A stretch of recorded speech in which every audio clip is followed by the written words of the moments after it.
What happens when a young conqueror, barely out of his teenage years, marches into one of the most ancient and powerful civilizations the world has ever known? Egypt, the land of the Nile, of the pyramids, of gods older than memory itself. For centuries it had been ruled by pharaohs who were worshipped as divine. Yet when Alexander the Great arrived at its borders, he was no pharaoh, no god, not even Egyptian.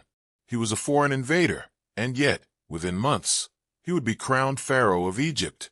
But how did this transformation occur? How did a Macedonian warlord, fresh from the destruction of the Persian Empire's armies, convince an ancient people to embrace him as their king, their protector, even their living god? Was it strategy? Was it fate? Or was it something deeper? An understanding of the myths and symbols that bound Egypt together? This story is not simply about conquest. It is about a moment when two worlds collided, the restless ambition of a young conqueror and the timeless traditions of an ancient land. It is about how Egypt, weary of Persian rule, saw in Alexander not a destroyer but a savior. And it is about how Alexander, in turn, shaped his destiny not only with the sword but with the crown of the pharaohs. Tonight, we walk with Alexander into the deserts of Egypt. We stand before the temples, hear the whispers of priests, and follow him into the sanctuary of the oracle. And we will ask, did Egypt shape Alexander, or did Alexander reshape Egypt forever? Number 1. The land of the pharaohs in chains, 700 words. What happens when a civilization that once ruled the world is reduced to silence under the heel of a foreign master? Egypt, by the 4th century BCE, was a shadow of its former glory. The pyramids still loomed against the sky, but their builders were long gone. Pharaohs no longer ruled. Instead, the Persian Empire had tightened its grip. Egypt had become a province in someone else's empire, and with every passing year, resentment grew. Persian satraps governed not with respect, but with arrogance. They took the wealth of the Nile to fund wars in distant lands, leaving Egyptians with little more than resentment. The temples, once the beating heart of Egypt, were neglected. Priests, the keepers of divine authority, were stripped of power. The gods themselves, or so it seemed, had turned their faces away.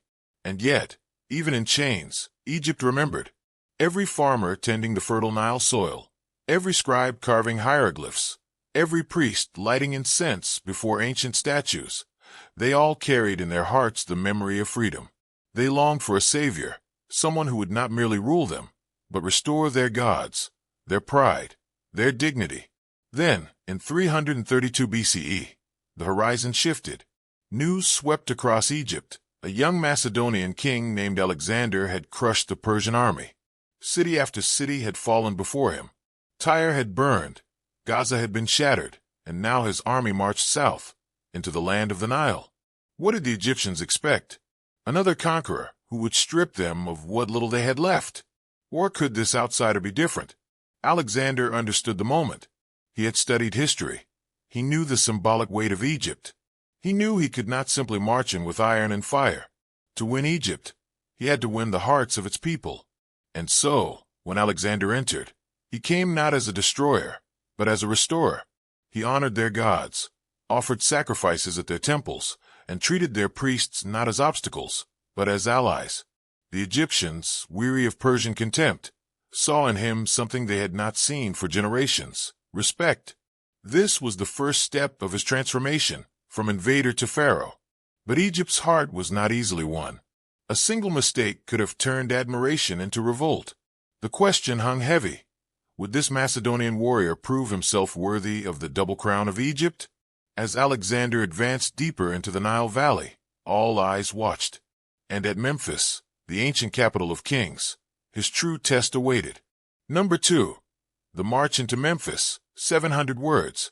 Why did the people of Memphis, proud yet wounded by decades of oppression, welcome Alexander instead of resisting him? Memphis was no ordinary city. It was the beating heart of Egypt's ancient kingship, the seat of the god Ptah, and the symbolic center of power. Whoever controlled Memphis controlled Egypt. And yet, as Alexander's army marched toward its gates, the people did not arm themselves for war. They opened their doors. Why? Because to them, Alexander was not another Persian satrap. He was the enemy of their enemy. The Persians had bled Egypt dry, mocked its gods, and treated its traditions with disdain. Alexander was different. He made no attempt to impose foreign gods or foreign ways. He entered Memphis as though he were stepping into a sacred trust. The priests of Ptah greeted him with ceremony. Incense burned. Sacred hymns rose. And Alexander, this young foreign general, played his role flawlessly. He bowed where he should bow, spoke words of reverence through interpreters, and presented offerings as though he had always belonged to this sacred land. But was this genuine devotion or careful theater? Historians still debate. Some claim Alexander was deeply curious, even reverent toward Egypt's mysteries. Others argue it was pure strategy, designed to secure loyalty without spilling blood. Perhaps both are true. What mattered was perception. To the Egyptians, Alexander's actions were not those of a tyrant but of a liberator. The chains of Persia were broken. Their gods were honored again. And when the crown of Egypt was placed upon Alexander's head in Memphis, it felt not like conquest, but restoration. Yet Alexander was not satisfied with titles alone. Pharaoh meant more than a crown. In Egypt, pharaohs were divine. And so, restless, ambitious, he looked beyond Memphis. If he was truly to be Pharaoh, he needed more than a coronation. He needed divine confirmation. That confirmation lay far to the west, across burning sands, in the mysterious oasis of Siwa. Number 3. The Journey to the Oracle of Siwa, 700 words. Why would a man already crowned Pharaoh risk death in a barren desert just to hear the words of a hidden oracle? For Alexander, titles given by men were not enough. He sought something higher, acknowledgement from the gods themselves. Egyptian tradition declared the pharaoh a son of the gods, and Alexander wanted that truth spoken aloud, not by priests in Memphis, but by the ancient oracle of Ammonius at Siwa. The journey was perilous. The western desert was a place of silence and death. For days, Alexander and his men marched across dunes that seemed endless. The sun scorched, water ran low, and the sands devoured the horizon. Soldiers whispered that the desert itself wanted to consume them. And then, according to legend, miracles occurred. A sudden rainfall quenched their thirst. 2 snakes appeared, guiding the men across hidden paths. Whether these were real events or stories told later to magnify Alexander's aura, they carried one message. The gods themselves were leading him. At last the oasis appeared, green against the wasteland, crowned with the temple of Ammonius. Alexander entered the sanctuary. What passed inside remains one of history's great mysteries. Some say the oracle hailed him as the son of Zeus Ammon, a fusion of Greek and Egyptian divinity. Others whisper that Alexander asked if all his father's murderers had been punished, and the oracle's cryptic words comforted him. What is certain is this: Alexander emerged from the temple with a new aura. He no longer spoke as merely a king. He spoke as one touched by divinity. For his men, this was both inspiring and unsettling. For the Egyptians, it was confirmation. Their pharaoh was no ordinary man. He was divine. Yet as Alexander returned from Siwa, crowned not just in gold but in godhood, a darker question loomed. Would this divine ambition lead him to glory or to his downfall? Number 4. Founding a city for eternity, Alexandria's birth. What drives a conqueror, already crowned pharaoh, to carve an entirely new city out of the Egyptian sands? For Alexander, conquest was not only about battles, it was about legacy. He was not content to merely inherit the old. He wanted to create the new. And so, in the year 331 BCE, on the northern coast of Egypt, where the Nile kissed the Mediterranean, he made a decision that would change history forever. He would build a city, one that bore his name, Alexandria. This was no ordinary foundation. Alexander's vision stretched beyond a military outpost or a simple trading hub. He imagined a city that would become the meeting point of worlds. Greek culture, Egyptian tradition, and the wealth of the East would all converge here. It would be a city of knowledge, commerce, and power, a jewel unlike anything that existed before. The site he chose was strategic. The sea offered easy access for ships. The Nile's branches provided a connection deep into Egypt. And the nearby island of Pharos, rising from the waves, promised to be the perfect location for a harbor. Legend says Alexander himself paced the ground, marking out the city's design with flour poured onto the sand. A bird flew overhead, eating the flour, and the omen was interpreted as a sign that the city would feed nations. But what was Alexandria to the Egyptians? To them, it was something strange, foreign in design, Hellenistic in style, yet rooted in their land. Some welcomed it as a symbol of renewal. Others saw it as the beginning of foreign dominance dressed in glory. Still, the vision could not be ignored. Alexander's dream would not be completed in his lifetime. He would march east, never to return to Egypt. Yet Alexandria lived on, growing into a city that outlasted empires, home to the legendary library and the towering lighthouse, two wonders of the ancient world. The city was his promise of immortality. But even as he laid its foundations, Alexander's gaze shifted once more. His destiny was not to remain in Egypt. He had unfinished business. The Persian Empire still stood, and he would not rest until it was crushed. Yet leaving Egypt meant leaving behind the safety of his newfound divinity. Could Alexander carry Egypt's blessing with him into the fires of Asia? Number 5. Pharaoh or pretender? The question of legitimacy. Was Alexander truly Pharaoh in the eyes of the Egyptians, or merely an outsider playing a role too sacred for him to claim? Coronation and ritual could not erase the question. Alexander had been crowned Pharaoh in Memphis, blessed by priests, and hailed as the son of Ammonius at Siwa. But legitimacy in Egypt was not simple. Pharaohs were not only kings. They were divine intermediaries, chosen to maintain Ma'at, the sacred balance of order and chaos. Could a Macedonian, born far from the Nile, truly fulfill that role? The Egyptians themselves seemed divided. The priesthood, restored to honor after years of Persian neglect, eagerly supported Alexander. They saw in him a protector of their gods and a guarantor of their influence. The common people, weary of foreign domination, found hope in his respect for tradition. He repaired temples, offered sacrifices, and spoke as though he understood their divine order. And yet, there must have been whispers. Could a man who did not speak their language, who worshipped foreign gods, truly embody Pharaoh? To some, Alexander was genuine. To others, he was pragmatic, a conqueror who wore Egypt's sacred mask because it suited his ambitions. Alexander himself seemed unconcerned by these doubts. For him, legitimacy was not in whispers but in symbols. He held the crown. He held the blessing of the oracle. He had the loyalty of priests and people alike. That for him was enough. But there was one truth Alexander could not escape. Pharaohs of Egypt were expected to stay, to rule, to devote themselves to the land of the Nile. Alexander had no such intention. Egypt for him was a jewel in his crown, but his eyes were fixed eastward, on Persia, on Babylon, on conquest beyond imagination. This tension lingered like a shadow. Egypt had given him legitimacy, but would it last once he was gone? Could a pharaoh who abandoned Egypt still be pharaoh in spirit? As he prepared to leave the land of the Nile, Alexander faced this silent dilemma. And when he departed, destiny called him toward battles greater and bloodier than any he had yet faced. But Egypt would never forget, and centuries later, they would still whisper his name with reverence, as though he had truly been one of their own. Number 6. The god-kings returned to war.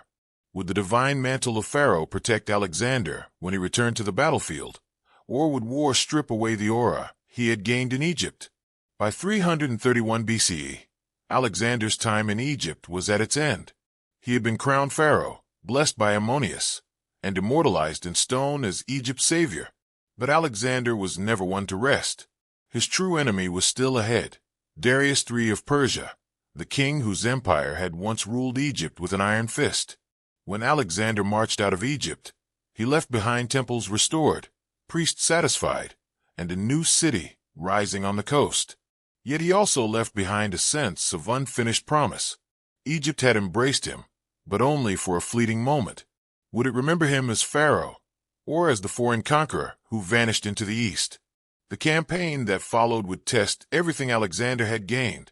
Crossing back into Asia, he faced the might of the Persian army once more, this time at Gaugamela, a battle that would decide the fate of the world. Did he carry with him the favor of Egypt's gods? Many of his soldiers believed so. They spoke of Siwa, of the oracle's words, of divine sanction. To them, Their leader was not just a man. He was chosen. At Gaugamela, Alexander achieved his greatest victory, breaking Darius and shattering the Persian Empire. Yet even in triumph, he carried the echo of Egypt. He had been transformed there, cloaked in godhood, and now he fought not only as a king, but as something greater. But the gods are fickle. If Egypt had blessed him, would it also protect him in lands far beyond the Nile? Or had Alexander taken on a divine role too heavy for any mortal to bear? As his empire stretched ever eastward, the question of his humanity, or his divinity, would only grow more urgent. Number 7. The shadow of immortality. Why would a man, already crowned Pharaoh and hailed as divine, still hunger for something more immortality? Alexander's campaign in Egypt gave him more than a throne. It gave him an aura. The priests had called him Pharaoh. The oracle had whispered that he was the son of Ammonius, and the people had treated him as chosen by the gods. But for Alexander, this was not the end. It was only the beginning. Egypt had shown him how myth could outlive flesh. The pyramids had stood for thousands of years. The names of pharaohs who had ruled millennia ago were still carved into stone. To Alexander, this was proof that greatness was not measured in years lived, but in the memory one left behind. But immortality was fragile. It demanded constant victories.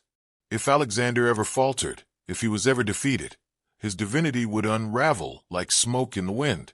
And so, restless and driven, he pushed forward. He wanted not just to be remembered as Pharaoh of Egypt or conqueror of Persia. He wanted to be remembered as a man who became more than human. This ambition was both his greatest strength and his deepest flaw.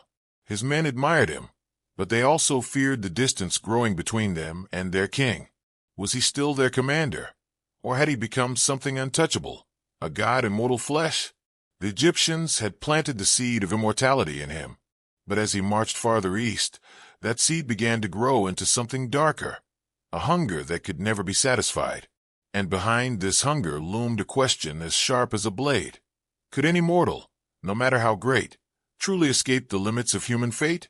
The answer would not come in Egypt. It waited in the endless roads ahead, where glory and death walked hand in hand. Number 8. Return of the Pharaoh, Alexander's legacy in Egypt.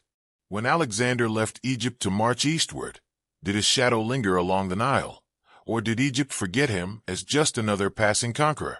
Surprisingly, Alexander's presence endured. Though he ruled Egypt for only a brief moment, the Egyptians remembered him not as an oppressor, but as a restorer.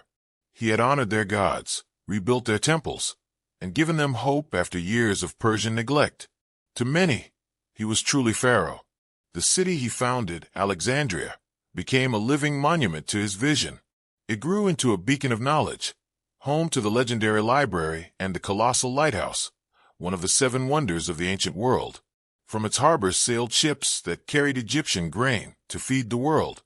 From its streets flowed ideas that reshaped philosophy, science, and religion. Alexandria became the bridge between Egypt and the wider Mediterranean. Even in death, Alexander remained tied to Egypt. When he died in Babylon in 323 BCE, his generals quarreled over his body. And where did it end up? Egypt. Ptolemy, one of his trusted commanders, seized Alexander's corpse and carried it to Memphis, and later to Alexandria itself. The Macedonian conqueror, who had once been crowned pharaoh, was laid to rest in the land of the Nile. His tomb became a place of pilgrimage, visited by emperors, kings, and philosophers for centuries. But was this enough to make him truly Egyptian? Some Egyptians surely still whispered doubts. He was not born of the Nile. His blood was not their blood. Yet he had worn the double crown, sought the blessing of Ammonius, and honored their gods more than the Persians ever had. In this paradox lay his legacy. To the Egyptians, he was both outsider and pharaoh, both foreigner and son of Ammonius. And perhaps that was why his memory endured. But memory is fragile, and legacies shift with time. As his empire fractured, another question rose like the flood of the Nile. What would Egypt become after Alexander was gone? Number 9. The seeds of a new dynasty. How could Alexander's brief presence in Egypt spark a dynasty that would rule for nearly 3 centuries? When Alexander died, his empire shattered. Generals became rivals, and the lands he conquered were carved into kingdoms. Egypt, once again, faced the risk of chaos. But from this chaos emerged a new order, the Ptolemaic dynasty. Ptolemy, one of Alexander's trusted companions, seized Egypt as a share. He had carried Alexander's body to the Nile, securing both political power and symbolic legitimacy. With the corpse of the pharaoh god in his hands, he claimed the right to rule. But here lay the genius. The Ptolemies did not rule Egypt as foreign kings. They adopted Egyptian traditions. They portrayed themselves as pharaohs, worshipped the gods of the Nile, and built temples in the old style. They spoke Greek, yes, but they clothed themselves in the divine mantle of Egypt. In this, they followed Alexander's example. Under the Ptolemies, Alexandria flourished into one of the greatest cities on earth. The dynasty endured for nearly 300 years, until its last ruler, Cleopatra, faced the might of Rome.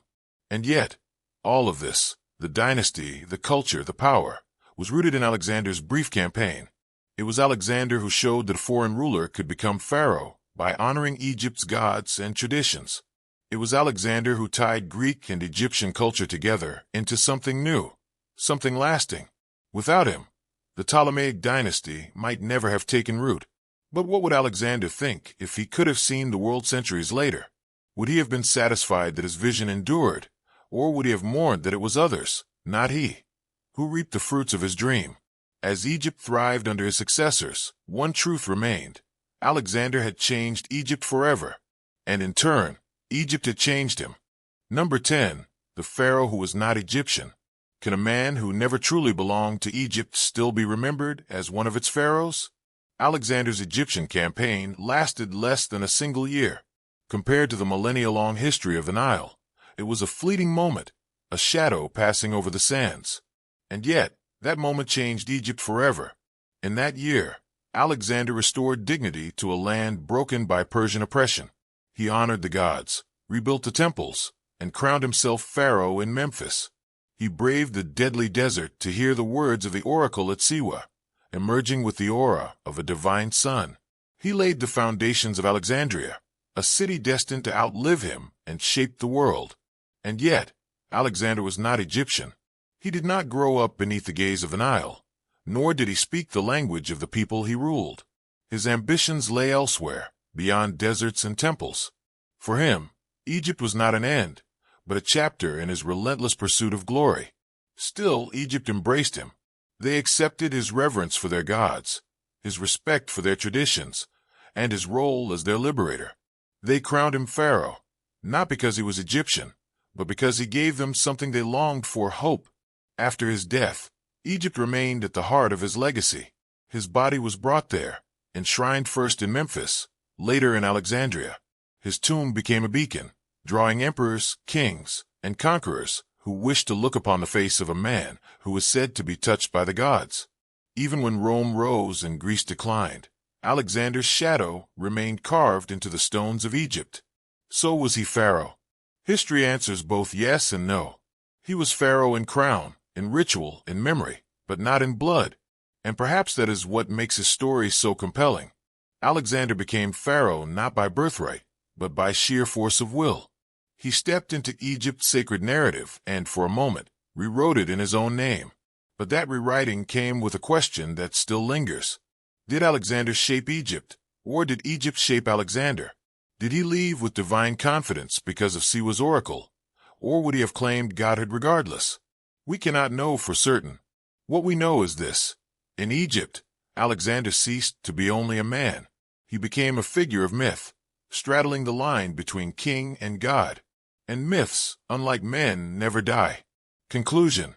Alexander's campaign in Egypt was brief, but its impact was eternal. In less than a year, he transformed himself from a conqueror into a pharaoh, from a foreign king into a son of the gods. He restored temples, honored traditions, and earned the loyalty of a proud people who had long suffered under foreign chains. The crown of Egypt gave him more than authority. It gave him legitimacy. It gave him the aura of divinity that followed him into Asia, shaping not only his empire but also his destiny. Without Egypt, Alexander might have remained a brilliant general. With Egypt, he became something more, a god-king whose very name carried the weight of eternity. And Egypt, too, was transformed. From his vision grew Alexandria, the city of light and learning. From his example grew the Ptolemaic dynasty, rulers who bridged Greek and Egyptian traditions for centuries.